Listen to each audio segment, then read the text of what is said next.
Puisque dans un instant débute l'émission Tous à bord et on va parler de la qualité des eaux de baignade. À tout de suite. Souslecocotiers.com, votre site de location de villas, appartements et gîtes aux Antilles, vous propose votre programme.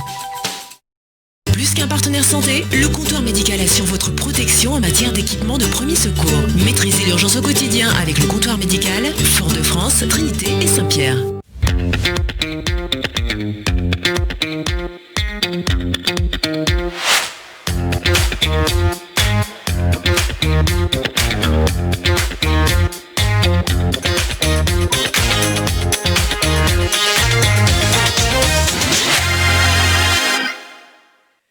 Bonsoir à tous, ravi de vous retrouver, bienvenue dans votre émission Tous à bord, j'espère que vous êtes en pleine forme. Alors ce soir, une émission autour de l'eau, pour vous qui vous posez des questions sur la qualité de l'eau de baignade de votre plage préférée ou sur l'état des fonds marins en Martinique, mais aussi pour vous qui souhaitez participer à des actions pour la préservation de nos littoraux. Et oui, chaque geste compte. Dans un instant, vous pourrez poser vos questions à nos invités ici présents sur ce plateau. Et dans la rubrique Partez en vacances en Martinique, cette fois-ci, direction Sainte-Anne et la plage du Cap-Chevalier, délices de poissons grillés, fricassés de lambier, crabes farcis. On fera une escale dans un des restaurants qui nous régale depuis plus de 30 ans avec des produits locaux. Donc restez bien avec nous jusqu'à la fin de cette émission.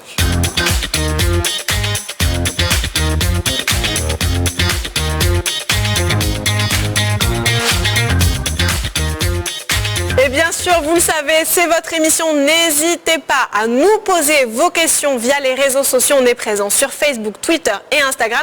Et surtout, on est en direct via le Facebook Live. Donc, vous pouvez interagir directement avec nos invités que je vous présente à l'instant. Ils ont hâte également de vous rencontrer. La première, honneur aux femmes, Aude Bradeur. Vous êtes directrice déléguée du Parc naturel marin de Martinique. Oui, bonsoir. Très contente d'être avec vous pour parler de qualité des eaux. Mais nous aussi, on est très contents que vous ayez accepté de venir avec nous. C'est toujours agréable d'être sur le plateau de Tous à bord. Également avec nous, Gwenaëlle Kenneth, vous êtes présidente de l'Assomer. C'est bien ça, bonsoir à vous, bonsoir aux téléspectateurs. On va vraiment revenir en détail sur toutes les actions que vous menez au quotidien, notamment pour la préservation des fonds marins et des littoraux. Arnold Louison, vous êtes médiateur scientifique du Carbet des sciences spécialisé sur la thématique de l'eau. C'est ça, bon, c'est un plaisir pour moi d'être ici. Donc bonsoir à tous et à toutes.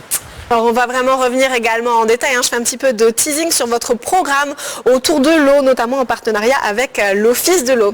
Et pour terminer également avec nous, Gérard Monstin. Bonsoir. Bonsoir, merci d'être là, de nous avoir invités, de nous permettre moi, je suis obligée d'être là de toute façon. De nous permettre de dire que les 7 km de plage du Carbet sont les meilleurs de Martinique. Alors je laisse les téléspectateurs nous donner leur avis sur leur plage préférée. Vous êtes adjoint au maire chargé de l'agriculture et de la communication, notamment, on l'aura deviné, pour la commune du Carbet. Absolument, merci beaucoup. Alors on va faire un petit point, bien sûr, sur l'état des lieux, de la situation concernant l'eau de baignade et sa qualité en Martinique. Mais avant toute chose, on va débuter par un micro-trottoir tourné par Louis Sabas, notre reporter. On vous a posé la question, est-ce que pour vous ça compte la qualité de l'eau de baignade? Est-ce que vous surveillez? Regardez.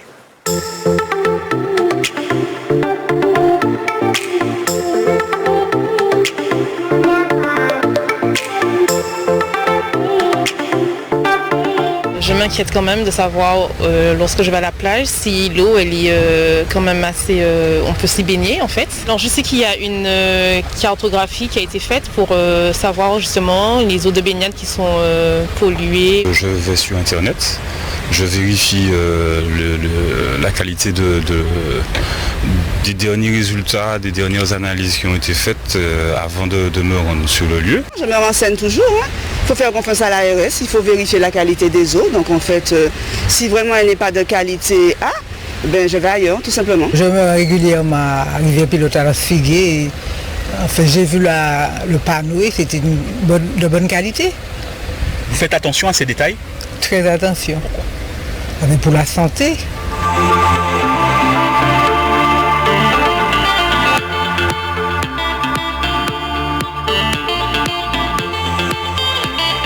Pour les qualités d'eau de baignade, déjà on commence par ne pas jeter des choses au niveau de la plage. J'ai toujours des sacs de poubelle déjà dans ma voiture quand je vais à la plage.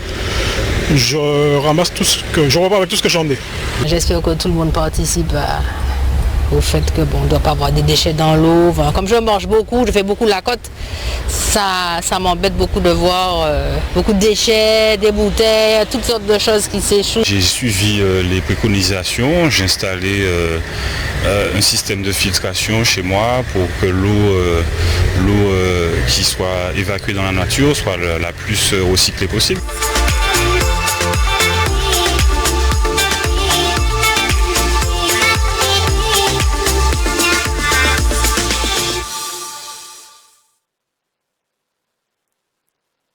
Alors peut-être une petite réaction de nos invités. On le voit vraiment, c'est important pour les Martiniquais, pour nous, de vérifier la qualité de l'eau avant la baignade. Vous vous attendiez à ce type de réaction ? Oui, c'est vraiment important pour les Martiniquais et aussi pour les touristes. Il y a une enquête qui s'est passée il y a quelques années où on disait que 70% des touristes venaient en Martinique par rapport à la qualité des eaux de baignade. Et les locaux, les Martiniquais, pendant le confinement, ont tous dit, moi aussi la première, que la mer nous manque et qu'on espère retrouver nos plages au plus tôt. Donc l'intérêt pour des Martiniquais pour la qualité des eaux de baignade ne me surprend pas. On a 59 sites de baignade qui sont des très beaux sites. On espère maintenir une certaine qualité. Aujourd'hui, les eaux de baignade sont d'assez bonne qualité, 98% sont conformes. Il faut quand même tendre vers une amélioration parce qu'on pourrait avoir toutes les eaux en excellente qualité. Pour l'instant, on a 2/3 des eaux qui sont en excellente qualité. Donc, il faudrait qu'on puisse encore tirer vers... Quand on parle de 98%, de quoi est-ce qu'on parle ? On parle d'un chiffre sur toute l'année 2019, c'est bien ça ? C'est ça. En fait, chaque année, il y a un bilan des eaux de baignade qui est fait à travers les chiffres, les résultats portés par l'ARS qui mesure régulièrement, au moins une fois par mois, sur chacun des sites, la qualité des eaux de baignade. Donc c'est 59 sites qui correspondent à des plages. Exactement. Et 3 rivières, c'est bien ça ? Et 3 rivières, exactement. Donc 3 sites de rivières. Oui, c'est ça. Donc là, l'objectif chaque année, c'est d'avoir un bilan et de mesurer 2 paramètres qui traduisent la pression d'assainissement. Donc le téléspectateur qui a parlé de son action autour du rejet de sa fosse septique, c'est déjà effectivement ce qui est mesuré. Quand on parle de qualité des eaux de baignade, on regarde la qualité autour de ces 2 bactéries-là principalement. Donc quand on parle des 2% pour l'année 2019, ça correspond à une plage. Quel était cet endroit où la qualité de l'eau était insuffisante ? Alors là, pour 2019, c'était une rivière. C'était effectivement un grand rivière qui était parce que c'est mélangé, hein, plage et rivière, c'était mélangé dans le bilan 2019. Donc la plage, la rivière, le bain à Grand Rivière, effectivement, n'était pas de bonne qualité. Donc il y avait un critère déclassant qui faisait que la baignade n'était pas possible dans de bonnes conditions. Aujourd'hui, pendant l'année 2020, il y a des sites aussi qui actuellement posent problème. Donc il faut savoir que ce bilan, il est fait à partir d'analyses sur 4 années. On fait un bilan annuel, mais les résultats des 4 années comptent pour le résultat de l'année en question, en fait. Parce que là, on peut aller sur le site de l'ARS, j'ai regardé et on voit vraiment, alors il y a 3 sites qui correspondent à des plages et toujours Grand Rivière qui sont classés baignade interdite. Est-ce qu'on sait pourquoi ? Alors, c'est la pression assainissement, en réalité, qui a un impact sur le résultat. Donc, dès qu'il y a une charge organique trop importante, c'est-à-dire que le système d'assainissement n'est pas opérant, après une grosse pluie par exemple, ou en cas de défaillance du système, effectivement, on peut se retrouver momentanément sur une plage qui a une charge bactériologique trop forte. Et de quelles bactéries est-ce qu'on parle exactement à ce moment-là ? Alors il y a 2 bactéries, donc Escherichia coli et Enterocoque, qui sont 2 bactéries qui sont suivies et qui peuvent avoir des impacts sur le système ORL, donc voilà la bouche, le nez si elles sont ingérées. Donc l'objectif en fait est de préserver les baigneurs de ce risque-là. Et quel est le risque finalement Est-ce que c'est très risqué, par exemple, moi j'ai vu que Fontbouché faisait partie de la liste, je me suis baignée à Fontbouché, quel est le risque concrètement pour moi ? Parce qu'on parle de risque ORL, mais est-ce que c'est grave ou alors là, vraiment, est-ce qu'il faut aller consulter ?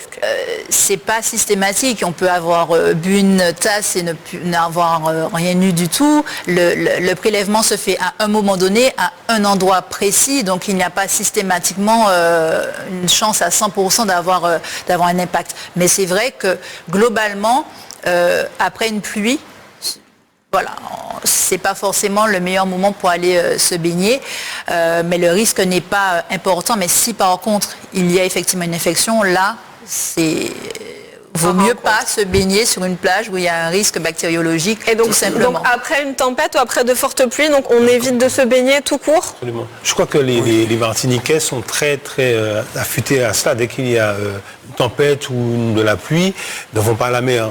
Automatiquement, en tout cas autour des embouchures, etc. Et donc c'est très bien parce qu'aujourd'hui l'ARS a fait son travail, un travail formidable que de faire ces analyses et de voir que des Martiniquais s'intéressent aux analyses avant d'aller à la mer, ça c'est formidable. En tout cas, bravo à l'ARS qui fait ses contrôles. Et vous avez été surpris de voir les réactions alors des téléspectateurs? Surpris, oui, mais non en même temps, parce que je crois que de plus en plus le peuple est éduqué par tous ces organismes qui s'occupent de la qualité de l'eau, qui s'occupent de la qualité de l'environnement, et donc pousse le lambda à s'intéresser. Et nous, les municipalités, nous sommes toujours très OK de voir que les instances qui arrivent à faire toutes ces analyses, qui nous aident aussi d'ailleurs à améliorer notre assainissement, à améliorer le cadre de vie en général du Martiniquais qui vient chez nous. Gwenal Kenneth, vous voulez réagir? Oui, je voudrais rajouter 2 petits points. Les bactéries qu'on suit, en fait, ce sont des témoins de contamination fécale. Donc ça dit, attention, il y a de l'eau sale qui est arrivée au niveau de la plage. Ces bactéries-là, en elles-mêmes, elles ne sont pas forcément particulièrement méchantes. Mais si elles sont là, il peut y en avoir d'autres à côté qui, elles, sont plus sérieuses. Par exemple, je ne sais pas, un staphylocoque ou ce genre de choses. Donc ça, c'est la première chose. Et pour défendre un petit peu le Font-Boucher, c'est la commune où j'habite. En fait, si on va sur le site de l'ARS, on verra que les résultats, en décembre 2019, il y a eu un très mauvais résultat. Et on voit qu'après, les résultats sont à nouveau bons. Mais voilà, le système... Oui, parce que l'interdiction, elle date de 2019 et jusqu'à septembre 2020. Voilà, mais finalement, ça ne tient pas forcément compte de l'évolution. En décembre 2019, il y a eu, je crois, un dysfonctionnement de la station de relevage, avec des eaux sales qui sont arrivées sur la plage. Il y a eu un contrôle à ce moment-là, donc les résultats ont été très mauvais. Mais si vous regardez les résultats des mois suivants, enfin la qualité de l'eau est bonne. Donc je ne pense pas qu'il y ait de quoi s'inquiéter pour ceux qui vont nager. Donc à vérifier mois par mois, même si officiellement la baignade est qualifiée de dangereuse. Alors, est-ce que vous pourriez nous dire à l'échelle des communes ce qui est mis en place, notamment pour améliorer la qualité des eaux? On va parler bien sûr également du littoral et puis des fonds marins, puisque tout ça est très lié. Vous savez que nous, au niveau des communes, effectivement, comme je le disais tout à l'heure, c'est l'ARS qui fait les contrôles. Donc on a des fois jusqu'à 4 contrôles par mois au niveau des Résiniers, par exemple, la plage des Résiniers, ou encore la plage sud du Carbet entre le Coin et Font-Capot, en passant par le Poteau, là où nous avons la réserve marine protégée. Mais les communes, c'est surtout au niveau de l'assainissement, au niveau de la prévention, parce qu'avec notre chargée de communication et d'environnement, Rebecca Charles-Achille, nous avons dédié un agent à ce travail-là. Donc nous avons ces contrôles, ces interventions auprès de la population pour les inciter, pour les mobiliser à garder la plage propre, à respecter au niveau de l'assainissement, à se mettre tout à l'égout. Enfin, il y a toute cette surveillance qui se fait, tout ce travail en amont, parce que l'eau ne doit pas arriver jusqu'à la rivière ou jusqu'à la mer.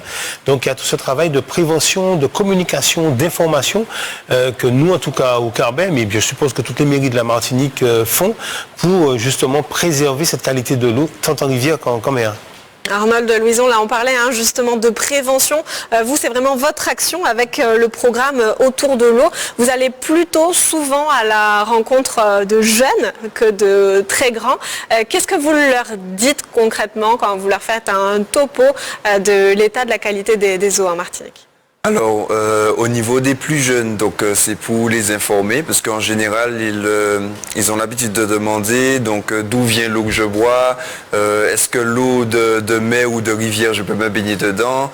Et pour les adultes, par contre, ils sont un peu sceptiques par rapport à la qualité des eaux. Et donc, parce qu'en fait, quand ils parlent de qualité des eaux, ils pensent à tout ce qui est potabilité de l'eau, donc tout ce qui est eau potable. Donc ils ont quelques inquiétudes, mais avec, comme on a dit, avec toutes les études, tout le suivi, on voit que voilà, on a une belle Martinique et on a des rivières qu'on peut donc en profiter. Voilà. Mais quand on parle, par exemple, de qualité de l'eau, est-ce qu'une plage où il y a beaucoup de sargasses, eh bien, ça va venir rentrer également en jeu? Alors, il y a des communes, notamment dans le sud, qui sont adhérentes à une démarche qualité. des eaux. Et effectivement, dans cette démarche qualité, certains paramètres, en plus des deux qu'on a cités autour des bactéries, rentrent en compte, donc les déchets et aussi les sargasses, parce que ça peut influencer la capacité du milieu en fait à traiter ces bactéries en fait, puisque le fait que les sargasses stagnent, ça peut avoir une influence sur la qualité globale de l'eau. Donc c'est pris en compte effectivement. Après, mais c'est un élément à côté finalement qui peut impacter sur toujours ces bactéries. C'est vraiment ces deux bactéries qu'on surveille. Et puis après, la population elle-même, certaines plages n'étaient carrément pas accessibles quand il y avait des tonnes de sargasses parce que l'odeur et autres. Donc effectivement, le suivi qui est accessible sur les sites internet, le suivi des eaux de baignade, ne regarde que ces deux paramètres et va regarder ce qui peut influencer ces deux paramètres. Après, le citoyen, l'usager lui-même, une plage qui n'est pas agréable, où il y a des sargasses qui sont en quantité, où il y a des déchets, où il y a un sentiment d'une plage qui n'est pas surveillée, traitée, d'insalubrité, ne va pas attirer. Donc, tout ça va quand même influencer aussi le sentiment d'une qualité des eaux de baignade. Oui, c'est ça. Voilà. Parce que Gwenaëlle Kellet, on le voit vraiment au niveau de l'ARS, ce sont ces deux bactéries que l'on surveille, alors qu'en tant que citoyen, il y a plein d'autres éléments, comme notamment les déchets qui rentreraient en jeu. Alors, est-ce qu'on a une plateforme ou un endroit où on peut retrouver en temps réel la qualité des eaux, la qualité d'une plage, mais pas juste en tenant compte de ces deux bactéries, plus en tenant compte notamment du taux de déchets qu'on va pouvoir retrouver sur la plage ou des sargasses? J'ai bien peur que non, parce qu'on ne peut pas tout suivre, on ne peut pas tout mesurer en permanence. À l'instant T. Voilà, donc je pense que si on a pris ces deux bactéries, c'est parce que c'était un moyen relativement simple et rapide de... Voilà, c'est un indicateur, c'est le rôle d'un indicateur, c'est de synthétiser un peu. Mais effectivement, si on pourrait suivre des dizaines de paramètres différents, et j'aurai peut-être l'occasion d'y revenir, mais même ces bactéries-là, même si pour la qualité de l'eau de baignade, elles sont suffisantes, il s'avère pour la faune marine, par exemple, on peut y mettre des réserves. Et on aura peut-être l'occasion d'en reparler, mais les coraux, ils ne se contentent pas. La qualité d'eau de baignade, une bonne eau de qualité de baignade, mais pour les coraux, on s'aperçoit qu'elle n'est pas forcément suffisante. Ça ne suffit pas. Voilà. Quand il s'agit de s'amuser dans l'eau, en tant qu'humain, ça va, mais quand on est résident permanent dans l'eau, comme la faune marine, en fait, ces critères-là ne sont pas suffisants. Et alors, voilà. Qu'est-ce qu'il faudrait prendre en compte si on devait écouter les coraux et les résidents qui sont représentés par la faune marine? On devrait prendre en compte des niveaux encore plus bas, probablement, pour ces indicateurs de contamination fécale, parce qu'en fait, on sait très bien que depuis les années 80, en fait, il y a un certain nombre de bactéries issues justement des eaux usées qui affectent, alors je parle des coraux, mais c'est certainement vrai pour d'autres organismes, mais on sait que les bactéries d'origine fécale rendent malades les coraux. Voilà, ceci depuis les années 80. Alors, depuis, en plus des phénomènes de réchauffement climatique, d'acidification de l'eau, donc ils ont plein de choses à gérer en même temps, mais voilà, on sait que les bactéries fécales affectent les coraux, et maintenant, on commence à savoir précisément quelle espèce de bactérie va affecter telle espèce de corail. D'accord, alors tout de suite une question de nos téléspectateurs qui réagissent en direct, notamment pour... vous posez les questions. Bonsoir, y a-t-il des contrôles au niveau des hôtels qui déversent leurs déchets dans la mer? Là, on a vu qu'au niveau de l'ARS, il y a des échantillons qui sont pris. Est-ce que c'est le cas, notamment devant les hôtels? Alors, les sites de prélèvement sont totalement aléatoires. Je ne les connais pas, puisque chaque agent de l'ARS a un plan d'échantillonnage. Ça peut être au droit d'un hôtel, comme ça peut être au milieu d'une plage. Donc, il n'y a pas forcément un contrôle dédié à vérifier le déversement de l'hôtel. C'est courant ? Ça peut arriver qu'effectivement il y ait des émissaires qui se rejettent et qui se déversent en mer. Donc là il y a un vrai enjeu. Quand on parle de déchets, de quoi est-ce qu'on parle exactement? Moi je pense qu'il parle d'eau usée. Quand il dit déchets dans la mer... on pensait plus à eau usée. Les déchets, vraiment les déchets, genre bouteilles et tout, non. Je pense que c'est sûr que les hôtels font ce qu'il faut en matière d'enlèvement. Donc je pense que plus d'eau usée ou d'eau pluviale qui ne part pas tout à l'égout peut-être en collectif. Je pense plus que c'est ça. Et dans ce cas-là, qu'est-ce qui est fait quand c'est arrivé ou quand on signale par exemple à une commune qu'il y aurait un hôtel ou alors un autre organisme qui rejette des eaux usées? Il y a un contrôle, par exemple, nous au niveau du Carbet, il y a l'agent chargé de l'environnement qui va sur place pour constater, pour ensuite appeler les personnes idoines, les personnes qui sont susceptibles de contrôler, de savoir d'où ça sort, qu'est-ce qu'il faut faire, etc. Et ensuite c'est un rappel à l'ordre? Oui, rappel à l'ordre, parce que bon, il n'y a aucun hôtelier, aucun restaurateur qui exprès déversera de l'huile ou dans la rivière. Ça peut être un accident. À ce moment-là, on constate effectivement que ça peut être un accident ou un trou plein qu'on ne contrôle pas. Donc, personne ne va déverser comme on faisait il y a 50 ans, quoi. On parle beaucoup des eaux usées. Je me pose la question, est-ce qu'il y a d'autres éléments, forcément qui sont en lien avec l'activité de l'homme, qui continuent de polluer notamment et les fonds marins et la qualité des eaux Par exemple, au niveau de l'assainissement non collectif de la population, on constate qu'il y a beaucoup d'installations qui ne sont pas aux normes, qui ne sont pas vidangées, qui ne sont pas vérifiées. Et du coup, là, on peut parler de rejets. Donc beaucoup de rejets dans les milieux marins, donc dans les rivières. Donc en fait, c'est pas là, par exemple, la question était par rapport les individuels. Voilà, c'est ça. De plus en plus, les mairies travaillent dans le collectif, effectivement, l'assainissement. Et c'est pour ça, de mieux en mieux, nous avons des mers, des rivières propres. De plus en plus propre. Donc concrètement, ça c'est un constat que vous faites, on va vers une amélioration globale? Ah oui. Alors l'amélioration, elle est à noter, mais c'est quand même, il faut pouvoir le dire aussi, très sensible et ça peut basculer aussi dans l'autre sens très rapidement. L'enjeu assainissement est un enjeu très fort, une problématique importante pour la Martinique. À la fois effectivement par rapport à l'assainissement individuel, chacun a sa fosse septique, là peut-être installée il y a longtemps, ne pense pas à la vidanger, met de l'eau de javel pour bien nettoyer, mais finalement après la station, la fosse septique elle fonctionne moins bien, ou bien on prend le moins cher, voilà. Donc c'est vrai qu'il y a un contrôle qui s'organise au niveau des agglomérations qui ont en charge l'assainissement particulièrement. Mais il y a un enjeu vraiment, vraiment très, très fort là-dessus, sur l'assainissement, parce qu'on a des pentes, on a une pluviométrie à chaque fois qu'il pleut, là, en ce moment, alors que c'est la période touristique, c'est la période des grandes vacances, et pourtant, c'est la période aussi des pluies. Donc, s'il y a une défaillance dans nos systèmes, effectivement, on a un impact direct sur nos eaux de baignade. Donc, il y a une amélioration, mais le fait que pendant 4 ans, un élément, un paramètre est traité pour faire le bilan de l'année en question. Donc si vous avez eu une mauvaise note, vous la traînez pendant très longtemps, cette mauvaise note. Et vu qu'il y a effectivement... C'est compté dans la moyenne. C'est compté dans la moyenne. Il n'y a pas il n'y a pas de... Mais de toute façon, on va revenir vraiment sur ce point. On va parler également de toutes les actions qui sont mises en place, notamment par les associations, pour améliorer cette qualité des eaux de baignade. Donc restez bien avec nous puisqu'on va en reparler dans un instant. On se retrouve juste après une courte pause. Et de retour sur le plateau de Tous à bord, aujourd'hui on parle de la qualité des eaux de baignade. C'est un sujet qui vous intéresse, vous êtes d'ailleurs nombreux à nous poser vos questions via le Facebook Live. Et vous qui nous regardez justement, si vous avez une question à poser à nos invités, n'hésitez pas, ils sont vraiment là pour nous répondre. Alors Gwenaëlle Kenneth, juste avant cette courte pause, on parlait de l'assainissement et vous nous disiez qu'il y a tout de même un sacré retard en Martinique concernant le niveau d'assainissement des eaux usées. Oui, la Martinique est très en retard. En fait, déjà, en Martinique, on a beaucoup d'assainissements non collectifs, donc des assainissements de particuliers.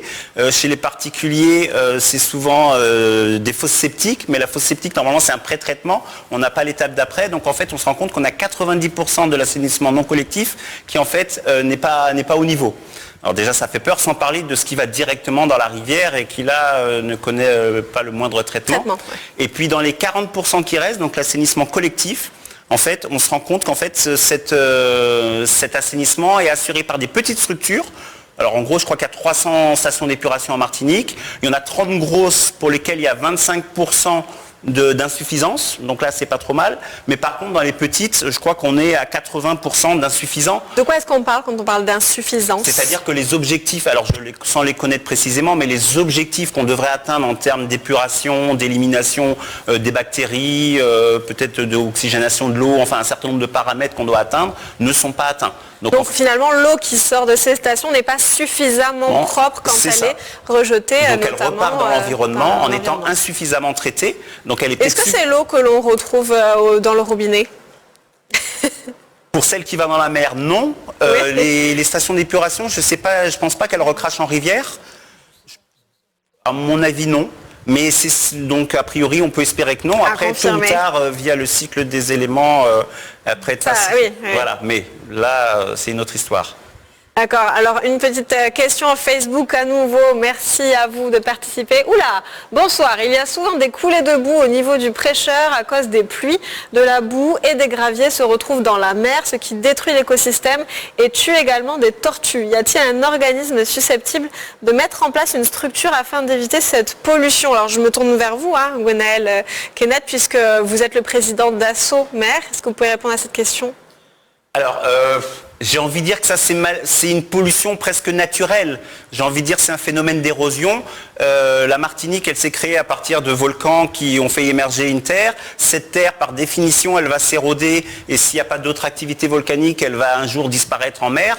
Donc j'ai envie de dire que ça c'est une pollution naturelle, c'est pas celle qui m'inquiète le plus. C'est laquelle qui vous inquiète le plus? Ce qui m'inquiète le plus, c'est la pollution des mers, qu'elle soit chimique, bactériologique, plastique, sonore, lumineuse. Ce genre de pollution-là sont beaucoup plus... Sonore et lumineuse pour la faune, c'est ça? Par exemple, oui. Par exemple, on sait que les sons vont gêner profondément les mammifères marins, les cétacés. Et donc, il y a beaucoup de bruit de moteur, des explosions, des choses comme ça qui perturbent, qui désorientent les cétacés. C'est question bête, c'est le cas aussi avec la musique, quand elle est très forte?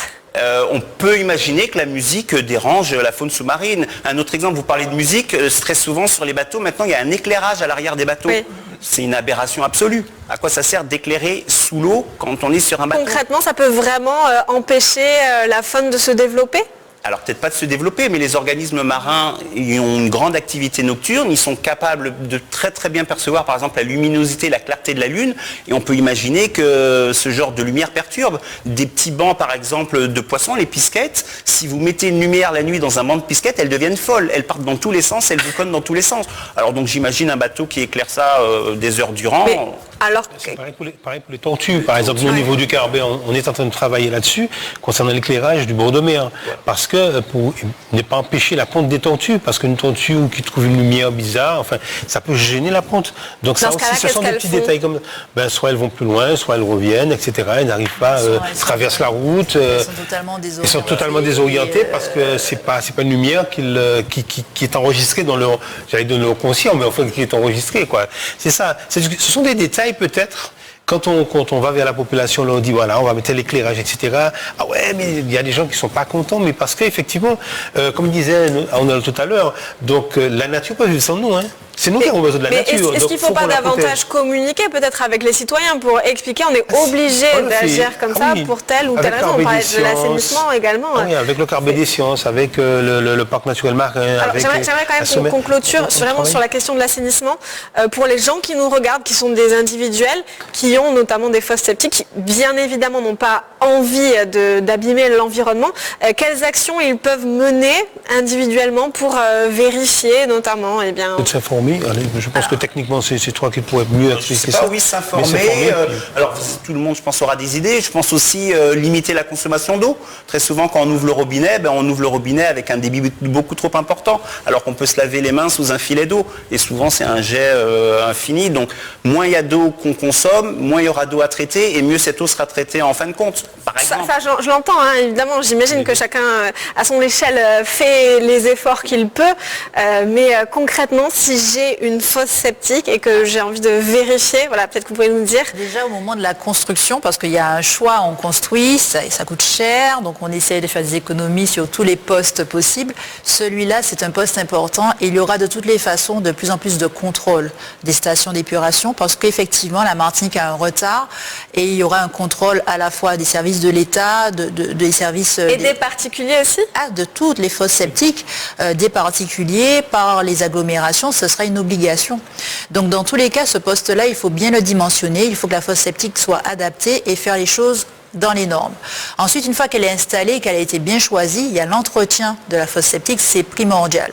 Donc pas de matériaux non biodégradables, pas de solvants, pas de peinture déversée dans cette fosse septique. Éviter la javel, tous ces produits qui peuvent impacter l'efficacité de la fosse. Donc être plus rigoureux. L'isoler aussi, parce que voilà, on fait des fois des plantations, il ne faut pas l'abîmer. Donc la fosse, elle doit être bien isolée, bien identifiée, bien à part et bien entretenue. Et surtout, vidanger Donc effectivement, il y a l'obligation de faire des vidanges avec une certaine fréquence auprès de prestataires agréés. Si on attend trop, finalement, on pollue tout autour. On pollue tout. Okay. Donc c'est vrai que quand on parle de qualité des eaux, on parle d'aspect sanitaire pour l'humain, pour nous, donc on mesure des paramètres qui sont synthétiques. Avec des taux qui sont tout de même hauts. Voilà. Si on s'intéresse à la faune et à la flore, là par contre les dégâts peuvent être irrémédiables. Donc il faut, je pense franchement qu'on augmente le niveau parce qu'on aime nos plages, donc l'effort est aussi à faire par nous en fait, chaque geste compte effectivement et la qualité des eaux de baignade, c'est pas que l'aspect sanitaire, c'est aussi l'aspect environnemental, c'est aussi les coraux, c'est un enjeu important. Alors tout de suite, une question Facebook Live, merci d'interagir avec nous. Bonsoir à tous. Polluer la mer et salir les plages sont très faciles. C'est très facile. Mais pourquoi autant de démarches pour mettre en place un nettoyage de plage? Ça a été tout ce qu'on vient de dire.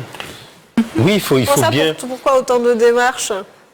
Mettre en place un nettoyage. Alors peut-être que la personne doit dire pourquoi est-ce que c'est aussi long? Il faut passer par des institutions, etc. C'est peut-être ce que cette personne veut dire. Pourquoi si elle veut nettoyer si une vous plage... avez posé cette question, n'hésitez pas à nous la renvoyer un petit peu, reformuler. Je comprends pas. Parce que peut-être que si elle veut nettoyer une plage, elle pense qu'il faut passer par un tas d'organismes pour avoir des autorisations, etc. Peut-être que c'est ça. D'accord. Alors expliquez-nous. Oui, peut-être que c'est ça. Enfin, moi j'ai compris, c'est ce que la personne voulait dire parce que des fois, il y a des gens qui prennent des initiatives et ne passent pas par la mairie, ne passe pas par une institution, un organisme.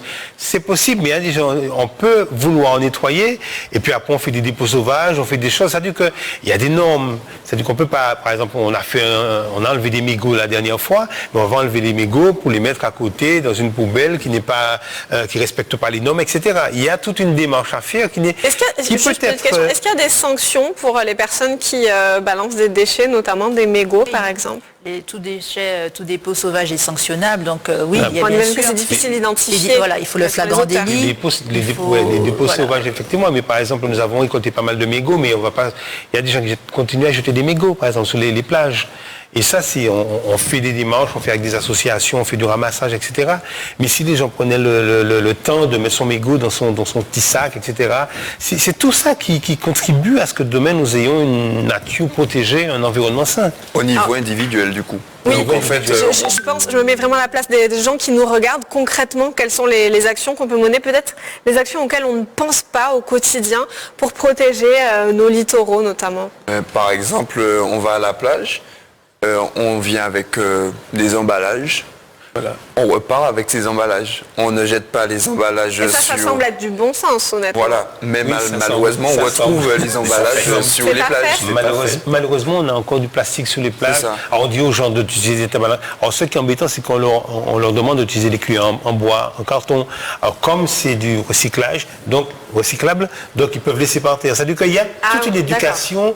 On imagine que c'est biodégradable parce que ça pourrait être recyclé. C'est biodégradable, donc on peut laisser près de la plage. Alors que non, c'est un déchet, ça reste un déchet. Donc c'est une conscientisation. Je pense que les politiques, les associations continuent à faire ce travail-là. Mais ça va être long. Mais c'est pour ça que nous avons fait le pari des enfants.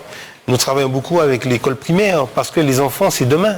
Et qu'est-ce que vous leur proposez notamment comme activité? Je pose vraiment la question à tous les quatre, pour les personnes qui veulent aller plus loin. Avec le Corbeil des Sciences, par exemple, nous avons une zone marine éducative et une zone marine protégée. Donc la zone marine éducative, justement, c'est pour permettre à ces enfants dans ce circuit marin de déjà se défendre demain matin cet espace. Donc c'est ça, les sensibilisations. C'est juste des actions, on va être sensibilisés, on va apprendre à connaître. Je demande vraiment est-ce qu'il y a des actions concrètes? Je pense à vous, Gwenaël Kenneth, notamment avec, alors c'est le bouturage des coraux. Alors le bouturage, on n'en entend pas beaucoup parler. On n'en entend pas beaucoup parler. En fait, on s'est rendu, depuis les années 80 aux Antilles, il y a un gros déclin des populations de coraux, notamment le genre Acropora. Et donc la SOMER s'évertue à maintenir une pépinière de coraux, dont on fait du bouturage, c'est-à-dire qu'on coupe des morceaux de coraux, et on les fait pousser en fait, parce que c'est un animal mais qui pousse un peu comme une plante. Donc dans les bonnes conditions, il grandit. Et vous faites ça où? Alors on fait ça dans des pépinières qui sont du côté du Diamant. Voilà, Sainte-Luce et Diamant.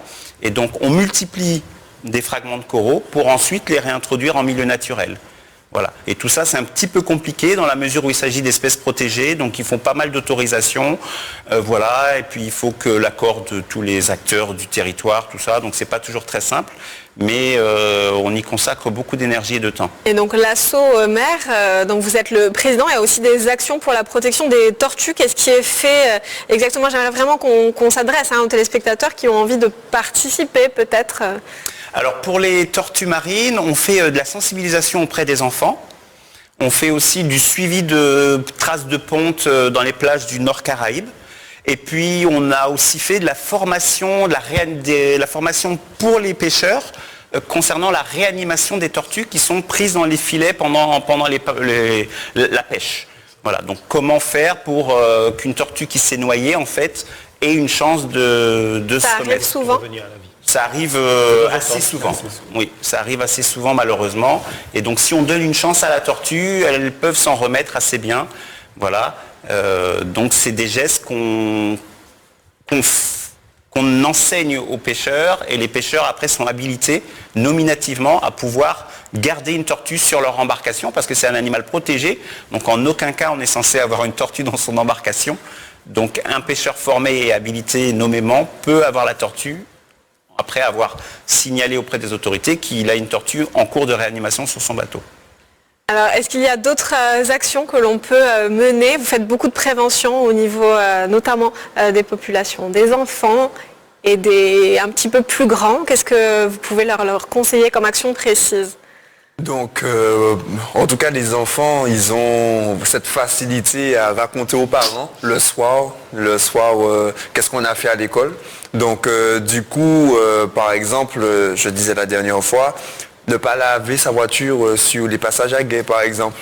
Comme ça, on ne va pas dégrader la ressource en eau, les cours d'eau. Ou... par exemple, ramasser ses déchets. Donc en venant avec, comme je disais tout à l'heure, sous les plages avec les déchets, donc repartir avec ses déchets. Ou de recycler.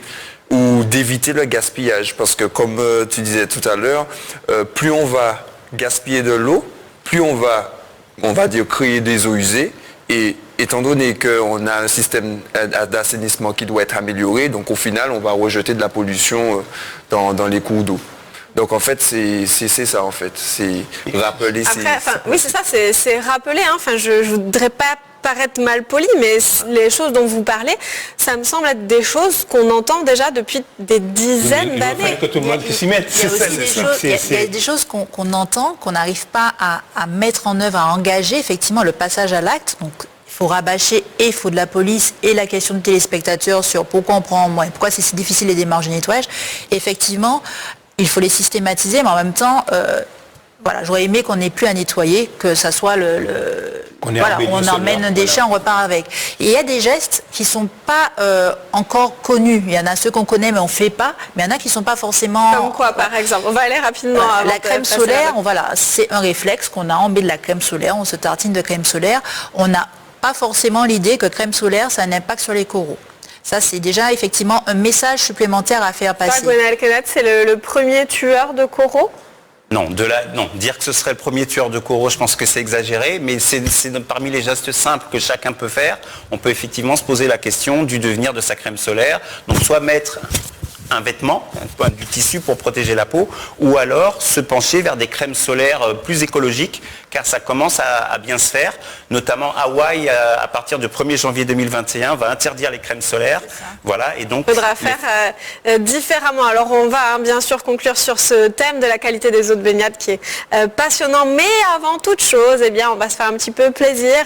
On va partir en vacances en Martinique et cette fois-ci on part du côté de Sainte-Anne avec la plage du Cap Chevalier. Regardez.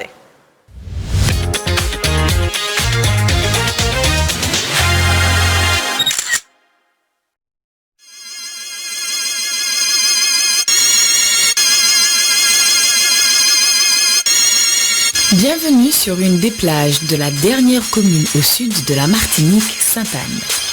La plage du Cap Chevalier, 1 kilomètre de sable blanc, vous offre une vue incroyable sur les différents îlets. Îlet Chevalier, îlet Percé, îlet Poirier, îlet Hardy, entre autres.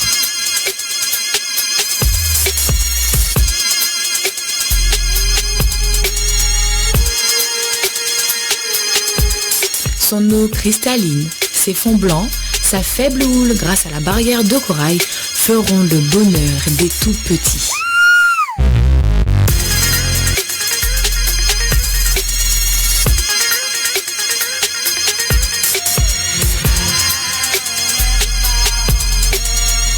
Venez découvrir les secrets de cette charmante commune, Sainte-Anne.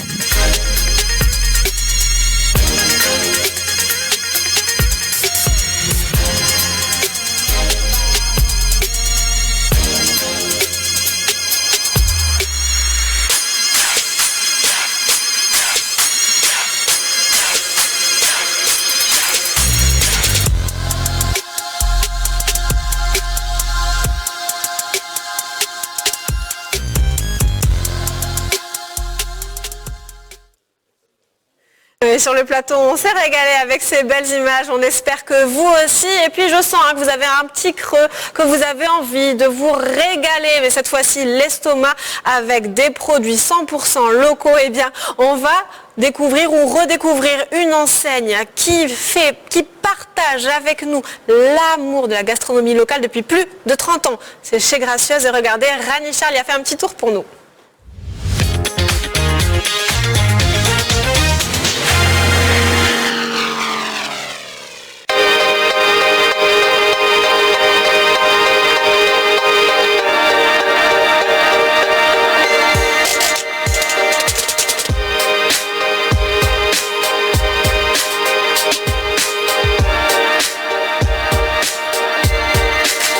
Bienvenue à Sainte-Anne pour ce nouvel épisode de Partons en vacances en Martinique.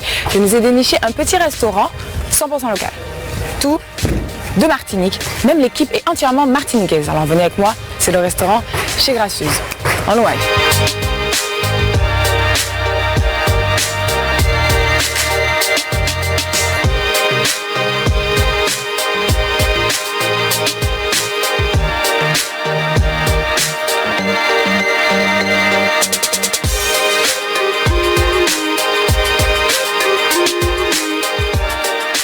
Je suis en compagnie de Monsieur Bullet-Judiquel, qui est co-gérant du restaurant chez Gracieuse. En quelle année l'établissement a-t-il ouvert ses portes? Donc l'établissement de chez Gracieuse, ça fait plus de 30 ans qu'il existe. Bien sûr, c'est de père en fils. Et demain, c'est demain, quand on parle de demain, ce sera de petit-fils aussi, et puis de l'autre génération qui suit. Quels sont vos horaires d'ouverture? Donc le restaurant est ouvert du lundi au dimanche de 9h30 à 17h. Donc nous proposons la cuisine créole, typique créole, avec les produits frais locaux, les pêcheurs consommateurs, comme le poisson grillé, les langoustes grillées, les écrevisses. Et bien sûr, on a le type de viande, comme entrecôte, poulet, fricassé de chartreux, fricassé de lambi. Et puis on a aussi la marmite de chez Gracieuse, qui est composée de tourteaux, brochettes de poisson, les écrevisses. Bien sûr l'assiette Gracieuse avec le boudin créole, le crabe farci, les crudités, les acras, nos fameux acras de morue de chez Gracieuse. Est-ce qu'on pourrait voir une de vos spécialités? C'est possible. Oui, on y va? On y va. Je vous suis.